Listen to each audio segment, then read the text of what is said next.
തെക്കേത്തല പറയുന്നത്, അതായത് എൻ്റെ അപ്പൻ കച്ചവടക്കാരൻ. ഞാൻ എഴുതി കൂട്ടിയ ഇമ്പോസിഷൻ്റെ പേപ്പറിൻ്റെ വിലയെ അദ്ദേഹത്തിൻ്റെ തലയിൽ കൂടി പോയുള്ളൂ. നമ്മളൊരു കാര്യം മനസ്സിലാക്കുക, ഒരു റേഷൻ ഷോപ്പ് തുറന്നിരിക്കുക. അവിടെ അരിയുണ്ടോ? ഇല്ല. പഞ്ചസാരയുണ്ടോ? ഇല്ല. മണ്ണെണ്ണയുണ്ടോ? ഇല്ല. വളരെ മോശമല്ലേ? എന്നതുപോലെ തന്നെ സ്കൂൾ തുറക്കുമ്പോൾ പാഠപുസ്തകങ്ങൾ അച്ചടിച്ച് വന്നിട്ടില്ല എന്ന് നമ്മൾ കേട്ടിട്ടുണ്ട്. അതുപോലെ തന്നെ നമ്മുടെ മാഷുമാർ, നമ്മുടെ ടീച്ചർമാർ, ഇവരൊക്കെ എത്രയോ ആകാംക്ഷയോട് കൂടിയിട്ടാണ് 50 പ്രാവശ്യം എഴുതിക്കോളൂ അല്ലെങ്കിൽ 25 പ്രാവശ്യം എഴുതിക്കോളൂ എന്ന് പറയുമ്പോൾ നമ്മളത് എടുത്തു കൊടുക്കും. അവരുടെ സംതൃപ്തി അത് നമ്മുടെ സംതൃപ്തി.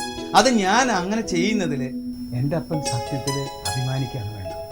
അത് മനസ്സിലാക്കാതെ പോയി. 16ന്റെ പെരുക്കപ്പെട്ടി 25 പ്രാവശ്യം ഇമ്പോസിഷൻ എഴുതാൻ പറഞ്ഞു തന്നോളൂ.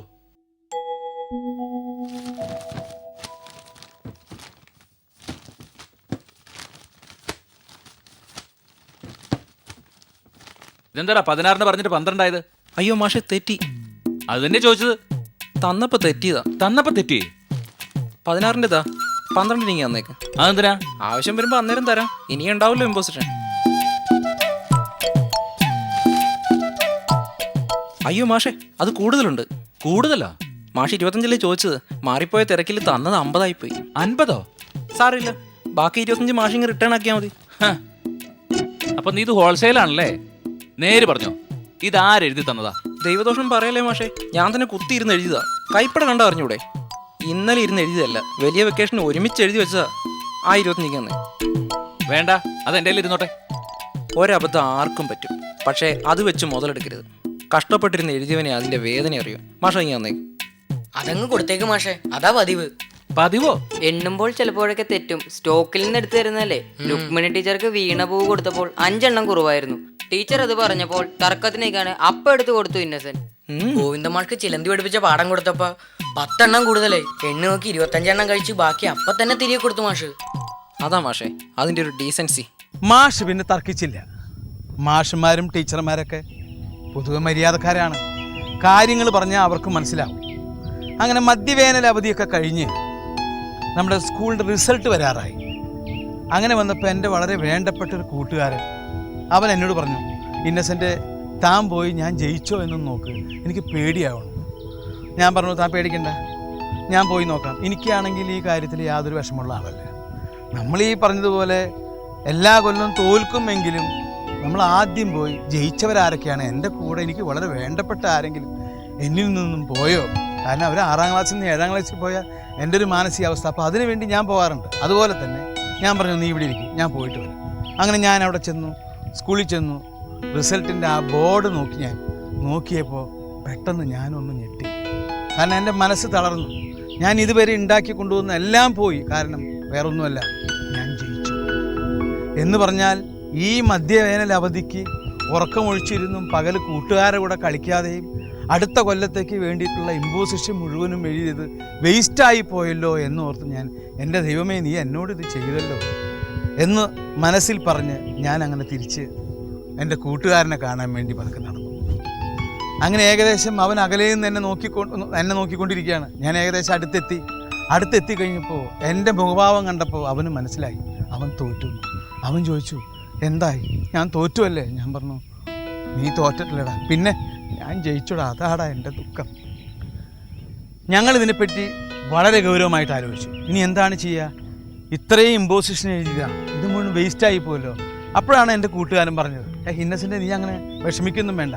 ഈ താഴ്ന്ന ക്ലാസ്സിൽ നിന്നും ജയിച്ചു വരുന്ന കുട്ടികളിൽ മണ്ടന്മാരുണ്ടാവില്ലേ, അവരെ നമ്മൾ തേടി പിടിക്കുക. അവർക്കും വേണ്ടി വരില്ലേ ഇമ്പോസിഷനൊക്കെ. എനിക്ക് തോന്നി അത് നല്ല കാര്യമാണല്ലോ. അങ്ങനെ ഞങ്ങൾ തീരുമാനിച്ചു. അപ്പോൾ അത് അങ്ങനെ നമ്മൾ ഈ ഇമ്പോസിഷൻ അവർക്ക് കൊടുക്കുമ്പോൾ അവരവരുടെ കയ്യിലുള്ള, തൽക്കാലം അവരുടെ കാശായിട്ടൊന്നും ഉണ്ടാവില്ല, അപ്പോൾ അവരുടെ കയ്യിലുള്ള എന്തെങ്കിലും സാധനങ്ങൾ നമുക്ക് ഇങ്ങോട്ട് തരാം. എന്ന് വെച്ചാൽ ഇതിന് വെച്ച് മാറ്റം. ഇതിന് ഇംഗ്ലീഷുകാർ പറയാ ബാർട്ടർ സിസ്റ്റം. വീണ പോവാ. 16ന്റെ പട്ടിക. 16ന്റെ ചിലന്തി പിടിപ്പിച്ച പാഠമുണ്ടോ? ചിലന്തി പഠിപ്പിച്ച പാഠം.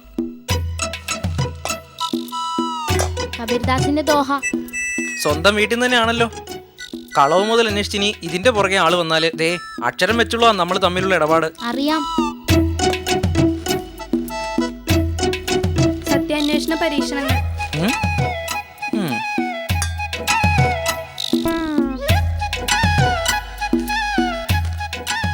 കൊണ്ടുപോ. കുരുത്തം കെട്ടവൻ തല മുട്ടയടിച്ചപ്പോൾ കല്ലുമഴ പെയ്യുന്നു എന്ന് പറഞ്ഞതുപോലെയായി എൻ്റെ സ്ഥിതി. എന്ന് പറഞ്ഞാൽ ആ അക്കിടിയിൽ നിന്ന് രക്ഷപ്പെട്ടു. ഇതാ മറ്റൊരു ദുരന്തം വേറൊന്നുമല്ല. സാധാരണ നമ്മൾ ഗവൺമെൻറ്റിനെ പറ്റിക്കാറാണ് പതിവ്. എന്ന് പറഞ്ഞാൽ സെൻട്രൽ എക്സൈസ്, സെയിൽ ടാക്സ്, അല്ലെങ്കിൽ വേറെ രാജ്യത്ത് നിന്ന് സ്പിരിറ്റ് കൊണ്ടുവന്ന് ഇവിടെ കൊണ്ടുവന്ന് വിൽക്കുക, അങ്ങനെ ഗവൺമെൻറ്റിനെ പറ്റിച്ച് കാശുണ്ടാക്കുക എന്നൊക്കെ നമ്മൾ പറഞ്ഞിട്ടുണ്ട്. ഗവൺമെൻറ്റിനെ ചതിക്കുക. പക്ഷേ ആ കൊല്ലം ഉണ്ടായത് ഗവൺമെൻറ് എന്നെ ചതിച്ചു. എന്ന് പറഞ്ഞാൽ ഞാൻ ഈ പറഞ്ഞ പോലെ മദ്യവേനൽ അവധിക്ക് ഉറക്കമൊഴിച്ചിരുന്നും കൂട്ടുകാരൊക്കെ ചാടി തുള്ളിക്കളിക്കുമ്പോൾ ഞാൻ ഒറ്റയ്ക്കിരുന്ന് അധ്വാനിച്ച് എഴുതി വെച്ചിട്ടുള്ള ഇമ്പോസിഷനൊക്കെ എഴുതി വെച്ചിട്ടുള്ള അത് മുഴുവൻ റെഡിയാക്കി അടുത്ത കൊല്ലത്തേക്ക് വേണ്ടി റെഡിയാക്കിയിരിക്കുമ്പോൾ ആ കൊല്ലം ആ പുസ്തകങ്ങൾക്ക് മുഴുവനും മാറ്റാം. എന്ന് പറഞ്ഞാൽ ഈ ഇമ്പോസിഷൻ മുഴുവൻ വീണ്ടും വേസ്റ്റായി, ആർക്കും വേണ്ട. അവസാനം ഇത് മുഴുവനും ചുരുട്ടിയെടുത്ത് ഞാൻ അന്തോണി ചേട്ടൻ എന്ന് പറയുന്ന എന്നെക്കാളൊക്കെ വളരെ പ്രായമുള്ള ആളാണ്, കപ്പലണ്ടി അന്തോണി ചേട്ടൻ എന്ന് പറയും, അദ്ദേഹത്തിന് ഇതെല്ലാം കൊണ്ടുകൊടുത്തു. ഞാനിങ്ങനെ നമ്മുടെ പഴയ കാര്യങ്ങളെപ്പറ്റി ഇങ്ങനെ ആലോചിച്ചുകൊണ്ടിരിക്കും. നമ്മുടെ സ്കൂളിലെ കാര്യങ്ങൾ, അതുപോലെ ഒരുപാട് ഇമ്പോസിഷൻ എഴുതിയ കഥകൾ. ഇമ്പോസിഷന്റെ കഥ എടുത്താൽ ഏറ്റവും കൂടുതൽ ഇമ്പോസിഷൻ എഴുതിയ വ്യക്തി എന്നുള്ള നിലയ്ക്ക് തൻ്റെ പേരാണ് ഗിന്നസ് ബുക്കിൽ ആദ്യം വരേണ്ടത്. അത് കുഴപ്പമില്ല. ഇമ്പോസിഷൻ കഥകൾ പറഞ്ഞപ്പോഴാണ് ഈ കത്തിൻ്റെ കഥ എനിക്ക് ഓർമ്മ വന്നത്. ഈ അടുത്ത കാലത്ത് ഞാനൊരു മാഗസിനിൽ ഒരു ഇമ്പോസിഷൻ കഥ എഴുതിയിട്ടുണ്ടായിരുന്നു. അത് വായിച്ച് എന്നെ പഠിപ്പിച്ച സരസ്വതി ടീച്ചർ എഴുതിയതാണ് ഈ കത്ത്. ഈ കത്തിനും ഒരു കഥ പറയാനുണ്ട്. അടുത്ത ആഴ്ച ആ കഥ നമുക്ക് കാണാം.